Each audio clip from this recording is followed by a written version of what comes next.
నమస్తే, welcome to NXTG news. ఈనాటి వార్తా విశేషాలు. ఏపీ అసెంబ్లీ ఎన్నికల ఫలితాల్లో కూటమి సునామీ సృష్టించింది. ఆధిక్యాల్లో మ్యాజిక్ ఫిగర్ 88ని దాటేసి ఘన విజయం సాధించింది. ఇప్పటి వరకు టీడీపీ, జనసేన, బీజేపీ అభ్యర్థులు 140కి పైగా స్థానాలు ఆధిక్యంలో కొనసాగారు. వైసీపీ కేవలం 10 చోట్ల మాత్రమే గెలిచింది. తొలి రౌండ్ నుంచే కూటమి అభ్యర్థులు పూర్తి స్థాయిలో ఆధిపత్యాన్ని కనపరిచారు. ఉత్తరాంధ్ర, గోదావరి జిల్లాలతో పాటు ఉమ్మడి కృష్ణ, గుంటూరు, ప్రకాశం, శ్రీ పొట్టి శ్రీరాములు, నెల్లూరు జిల్లాల్లో సత్తా చాటారు. వైకాపాకు పట్టు ఉన్నట్లుగా భావించే రాయలసీమ జిల్లాల్లోనూ కూటమికి లీడ్ రావటం గమనార్హం. ముఖ్యమంత్రి జగన్మోహన్ రెడ్డి తన పదవికి రాజీనామా చేశారు. మంగళవారం వెలువడిన ఏపీ అసెంబ్లీ ఎన్నికల ఫలితాల్లో వైకాపా ఘోర పరాజయం పాలింది. దీంతో జగన్ తన రాజీనామా లేఖని గవర్నర్ కు పంపించారు. అంతకుముందు జగన్ మీడియాతో మాట్లాడారు. అసెంబ్లీ ఎన్నికల ఫలితాలు ఆశ్చర్యానికి గురి చేశాయని తెలిపారు. ఇలాంటి ఫలితాలను తాను ఊహించలేదని తెలిపారు. అక్కా చెల్లెమ్మల ఓట్లు ఎటుపోయాయో అర్థం కావటం లేదు. పింఛన్లు అందుకున్న అవ్వాతాతల ఓట్లు ఏమయ్యాయో తెలియటం లేదని వ్యాఖ్యానించారు. ఆశ్చర్యంగా కూడా ఉన్నాయి.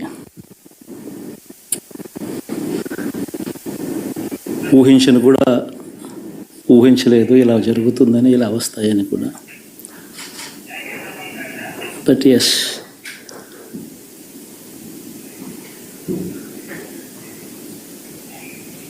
అమ్మఒడి అందుకున్న 53 లక్షల మంది తల్లులకు మంచి చేసినాం, పిల్లలు బాగుండాలి, వాళ్ళ చదువులు బాగుండాలని తాపత్రయపడుతూ అడుగులు వేసాం. మరి అక్క చెల్లెమ్మల ఓట్లు ఏమయ్యాయో తెలీదు. 66 లక్షల మంది అవ్వాతాతలకు, వితంతులకు, వికలాంగులకు గతంలో ఎప్పుడు జరగని విధంగా మంచి చేసాం. వారి కష్టాల్లో తోడుగా ఉంటూ, వారి కష్టాన్ని అర్థం చేసుకుంటూ, వారి ఇంటికే పంపించే వ్యవస్థను సైతం తీసుకొస్తూ, గతంలో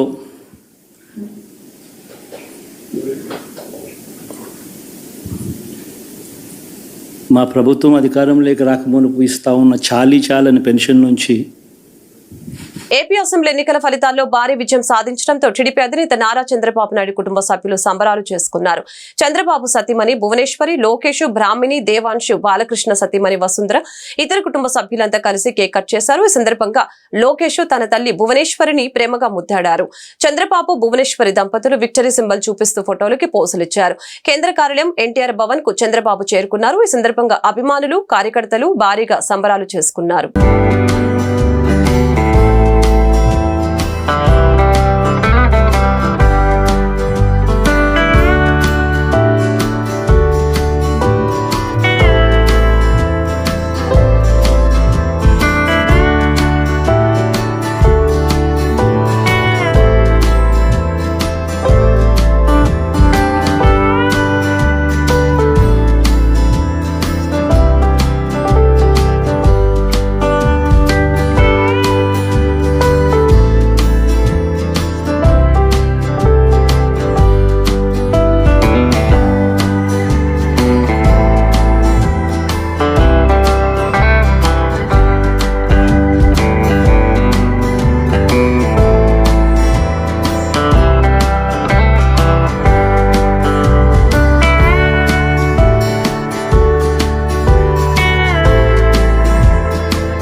సార్వత్రిక ఎన్నికల్లో కూటమి సునామీ సృష్టించింది. అధికార వైసీపీకి రాష్ట్ర ప్రజలు రాజకీయ సమాధి కట్టారు. ఉమ్మడి గుంటూరు జిల్లాలో ఒక్క సీటు కూడా వైసీపీకి దక్కలేదు. 3 పార్లమెంట్ సీట్లతో పాటు 17 అసెంబ్లీ స్థానాల్లో కూటమి అభ్యర్థులు విజయకేతనం ఎగురవేశారు. మాచర్లలో టీడీపీ ఘన విజయం సాధించింది.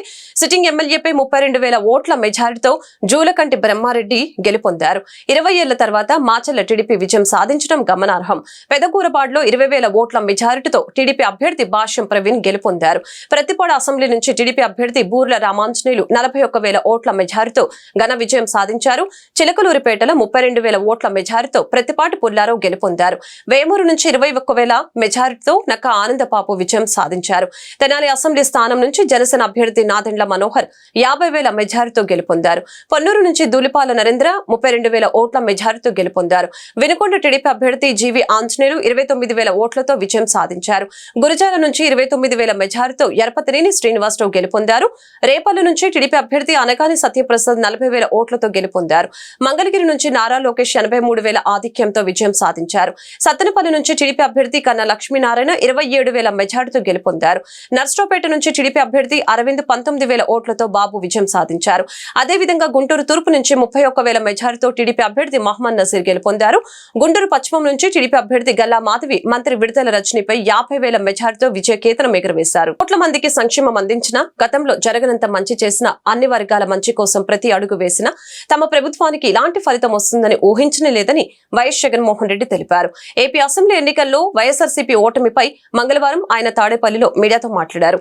ఎన్నికల ఫలితాలు ఆశ్చర్యానికి గురిచేశాయి. 53 లక్షల మంది తల్లులకు, మంచి చేసిన పిల్లలకు వాళ్ళ పిల్లలు బాగుండాలని తాపత్రయపడుతూ అడుగులు వేశాం. మరి ఆ అక్క చెల్లెమ్మల ఓట్లు ఏమయ్యాయో తెలీదు. 66 లక్షల మంది అవ్వాతాతలకు, వికలాంగులకు, వితంతువులకు పెన్షన్ల విషయంలో మంచి చేశాం. వారి కష్టాన్ని అర్థం చేసుకుంటూ వారి ఇంటికే పింఛన్ పంపించే వ్యవస్థను తీసుకువచ్చాం. చాలని పెన్షన్ నుంచి ఎంతో మంచి చేస్తూ అడుగులు వేసినా కూడా ఆ అవ్వాతాతలు చూపించిన ఆప్యాయత ఏమైందో కూడా తెలియటం లేదు. ఇలాంటి ఫలితాన్ని ఊహించలేదు. పరిస్థితులు చూస్తూ ఉంటే ఆశ్చర్యంగా ఉంది. 54 లక్షల మంది రైతులకు మంచి చేశాం. రైతన్నలకు తోడుగా రైతు భరోసా ఇచ్చాం. 1,05,00,000 మందికి సంక్షేమం అందించాం. ఇచ్చిన మాట తప్పకుండా పేదలకు అండగా నిలబడ్డాం. పిల్లలు బాగుండాలని అడుగులు వేశాం. అందరికీ మంచి జరగాలని ఆరాటపడ్డాం. ఆ ఆప్యాయత ఏమైందో అర్థం కావటం లేదు. ఆశ్చర్యంగా ఇలాంటి ఫలితాలు వస్తాయని ఊహించలేదని వైఎస్ జగన్ పేర్కొన్నారు.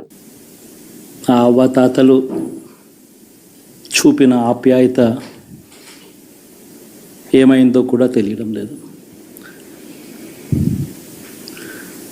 దాదాపుగా 1,05,00,000 మందికి పొదుపు సంఘాల అక్క చెల్లెమ్మలకు మంచి జరిగిస్తూ వారి కష్టాలనే మా కష్టాలుగా భావిస్తూ ఇచ్చిన ఏ మాట తప్పకుండా అన్ని రకాలుగా వాళ్ళకు అండగా ఉంటూ ఆసరాతో తోడుగా ఉన్నాం. 0 వడ్డీతో సైతం అండగా ఉన్నాం. చేయూత సైతం తోడుగా ఉంటూ నిలిచాం. మరి ఆ 1,05,00,000 మంది అక్క చెల్లెమ్మల ప్రేమాభిమానాలు ఏమయ్యాయో తెలియవు. 26 లక్షల మంది చేయూతను అందుకుంటున్న అక్క చెల్లెమ్మలు వారి ఆప్యాయత ఏమైందో తెలీదు.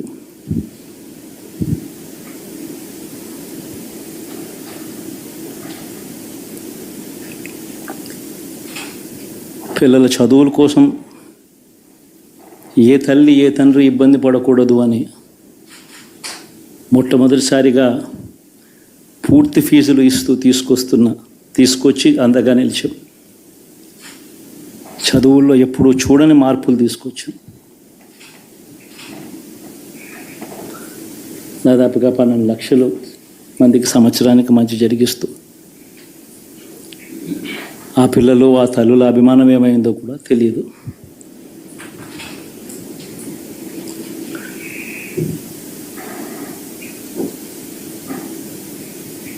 దాదాపుగా 54 లక్షల మంది రైతన్నలకు గతంలో ఎప్పుడూ చూడని విధంగా, జరగని విధంగా పెట్టుబడికి సహాయంగా అందించే కార్యక్రమం మొట్టమొదటిగా జరిగింది మన ప్రభుత్వం వచ్చాకే.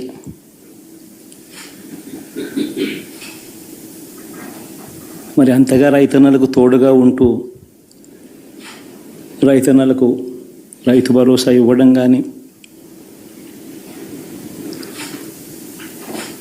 సమయానికే వారికి ఇన్పుట్ సబ్సిడీ ఎప్పుడు జరగని విధంగా సీజన్ ముగిసేలోగానే ఇచ్చే కార్యక్రమం కానీ. ఎన్నికల సమయంలో దేశమంతా మారుమ్రోగిన పేరు పల్నాడు జిల్లా మాచల నియోజకవర్గం. వైసీపీ అభ్యర్థి పిన్నెల్లి రామకృష్ణారెడ్డి ఏకంగా ఈవీఎంను ధ్వంసం చేయడంతో ఒక్కసారిగా వార్తల్లో నిలిచారు. అసెంబ్లీ ఎన్నికల కౌంటింగ్ లో టీడీపీ తరపున బరిలోకి దిగిన జూలకంటి బ్రహ్మానందరెడ్డి ఘన విజయం సాధించారు.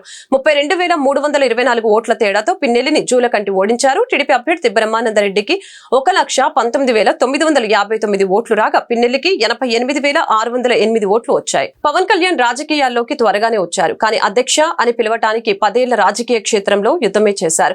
ఆయన శక్తి సామర్థ్యం ఏంటో ప్రత్యర్థులకి తెలుసు. అందుకే పేదలకు నీడలా నిలబడాలని అనుకున్న చెట్టు లాంటి పవన్ ను పడగొట్టాలని అనుకున్నారు. వ్యక్తిగత విమర్శలతో ఆయన హృదయాన్ని ముక్కలుగా కొయ్యాలని అనుకున్నారు.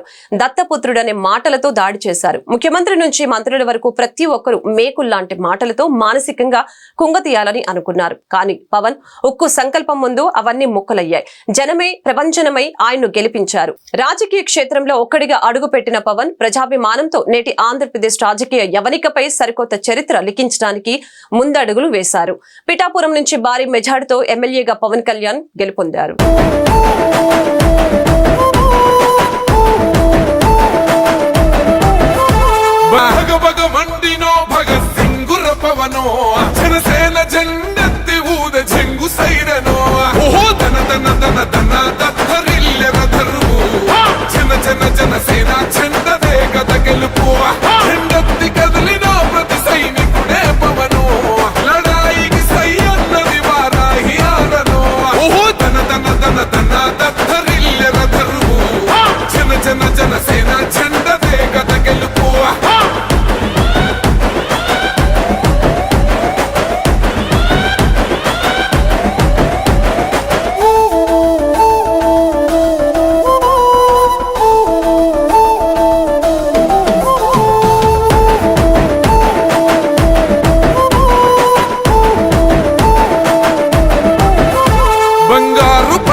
ఎన్నికల్లో 151 సీట్లతో ఘన విజయం సాధించిన వైఎస్ఆర్సీపీకి ఈసారి అనూహ్యమైన ఫలితాలు చవిచూస్తుంది. సంక్షేమం, అభివృద్ధి అన్న 2 అంశాలతో ఎన్నికలకు వెళ్లిన వైఎస్ఆర్సీపీ తాను అనుకున్న ఫలితాలు సాధించలేకపోయింది.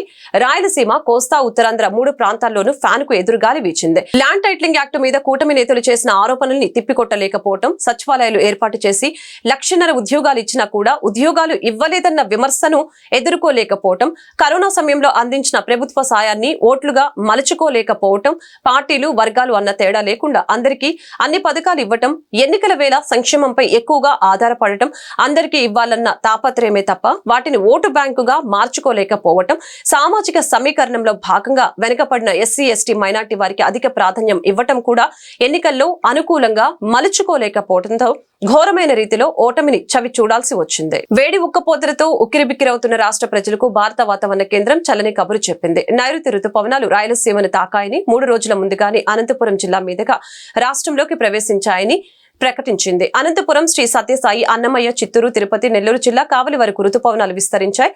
సోమ, మంగళవారాల్లో రాష్ట్రంలోని రాయలసీమ, కోస్తాలోని మరికొన్ని ప్రాంతాలతో పాటు అరేబియా సముద్రం, కర్ణాటక రాష్ట్రంలో మరింత ముందుకు సాగేందుకు పరిస్థితులు అనుకూలంగా ఉన్నాయని వివరించింది. సాధారణంగా రుతుపవనాలు జూన్ 5 నాటికి రాష్ట్రాన్ని తాకే. గత ఏడాది 6 రోజుల ఆలస్యంగా జూన్ 11న ఉమ్మడి నెల్లూరు జిల్లా నుంచి రాష్ట్రంలోకి ప్రవేశించాయి. ఈ ఏడాది ఎప్పట్లాగే రాయలసీమ మీదుగా నైరుతి వచ్చేసింది, రాష్ట్రంలోకి ప్రవేశించింది. కానీ గత ఏడాది అరేబియా సముద్రంలో ఏర్పడిన తీవ్ర తుఫాన్ బిఫోర్ జాయ్ కారణంగా జూన్ 18 వరకు బలంగా ముందుకు కదలలేదు. దీంతో అనేక చోట్ల తీవ్ర వర్షాభావ పరిస్థితులు నెలకొన్నాయి. ఇటీవల బంగాళాఖాతంలో ఏర్పడిన రెమాల్ తుఫాను కారణంగా ఈ ఏడాది 2 రోజుల ముందుగా కేరళను తాకాయి. అంతే వేగంగా రాష్ట్రంలోకి ప్రవేశించాయి. కేరళను తాకిన తర్వాత ఇంత వేగంగా రుతుపవనాలు రాష్ట్రంలోకి ప్రవేశించడం అరుదు. గత 10 ఏళ్లలో ఇలాంటి పరిస్థితి ఇదే తొలిసారని ఏయూ వాతావరణ విభాగం తెలిపింది. అదేవిధంగా రుతుపవనాల ప్రభావంతో ఎక్కువ ప్రాంతాల్లో వర్షాలు కురుస్తాయి. గరిష్ట ఉష్ణోగ్రతలు తగ్గుముఖం పడతాయి. ఉదయం వేళలో ఉక్కపోత ఎక్కువగా ఉంటుంది. సాయంత్రం తర్వాత మేఘాలు కమ్ముకొని వర్షాలు పడతాయి. ఈ ఏడాది వేసవి దాదాపు పూర్తయినట్లే. రాష్ట్రంలో వడగాలులు వీచే అవకాశం లేదని వాతావరణ నిపుణులు చెబుతున్నారు. ఈ వార్తలు ఇంతటితో సమాప్తం. మరొక బులెటిన్లో మళ్ళీ కలుద్దాం. నమస్కారం.